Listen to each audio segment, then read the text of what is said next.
On the screen, I have different examples of either me messing up during a voiceover or another client project that I was working on. When splicing two takes with one another, sometimes it might be a little hard to edit those two things together. But with this simple concept that I'm about to show you, hopefully this can alleviate your troubles in the edit bay. My name is Javier Mercedes, and I like to do video tech tutorials and talk to inspiring people on this channel. So if you're into that kind of thing, don't forget to hit that subscribe button, and let's go ahead and get into this. Here's example number one, and even looking at the audio waveforms, you can tell that the audio flub up is right here. She went out, got a master's degree in social work, and now she's a licensed master social worker.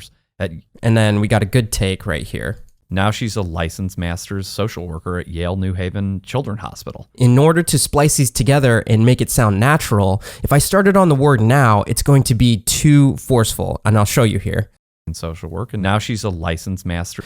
Notice how that sounds really unnatural. And now she's a licensed social worker. And here is where the all-important concept that I want to show you guys comes in. It's editing on the consonant. And what I mean by that is naturally consonants will break up the slurring together of vowels. But in there, you can disguise your edits. So instead of starting this take with the word now, I'm going to try and find a s or a t or a p, because you can blur those together much easier in the edit. Master's degree in social work, and now she's a licensed master. Licensed. So I'm going to try and disguise it on this s right here.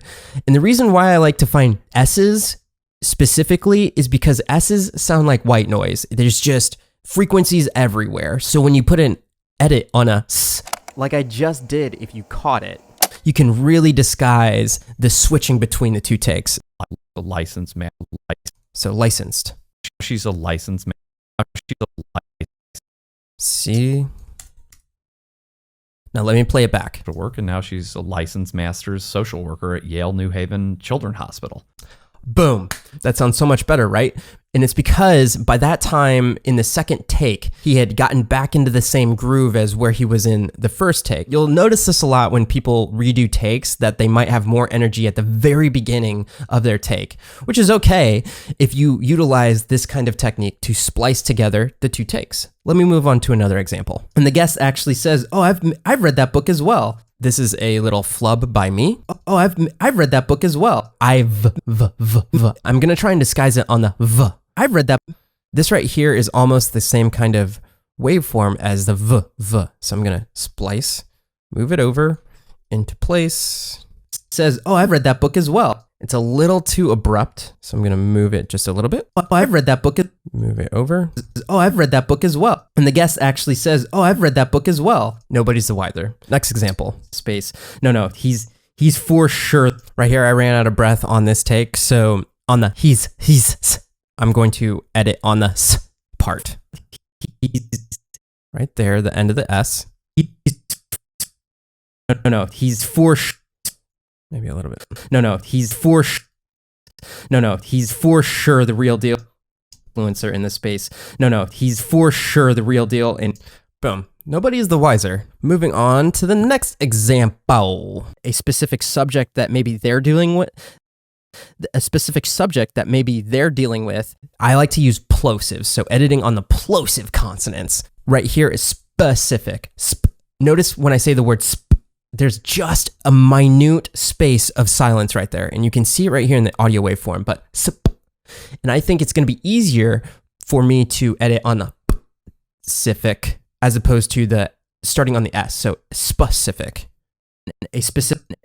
I slurred the A and the S together, and because there's this little spot right here where the p happens, I'm going to edit on the p, on the plosive as opposed to the sp, because the A is slurred into the S, which I don't think will sound more natural. So let me delete that and find the P here. A specific on a specific subject that maybe they're dealing with. Boom. Next example. Talks about if you find someone that's in the book talks about if you find someone that's talks about if you find someone if you right here the I'm looking for that white noise right there, just like with the s, kind of creates this white noise that you see right here in the audio waveform. And I think I can disguise my audio edit on the find. You find someone. So there's my proper take. Splice them together. Talks about if you find someone that's a combination of all of these people, boom. Next example. Another thing too was my nutrition plan.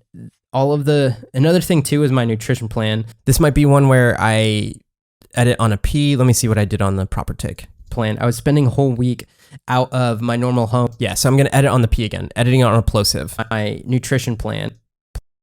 Another thing too was my nutrition plan. I was spending a whole week out of my normal home. Boom! Doesn't that sound so much more natural than trying to squeeze it into a different type of situation where you start at the very beginning of the take? And because it takes a lot of work, and all of the people that are my patrons so far, thank you so much. So it looks like I ran out of breath there in that take. Thank you so much for what you guys have done. I might do it on the thank you. Or thank you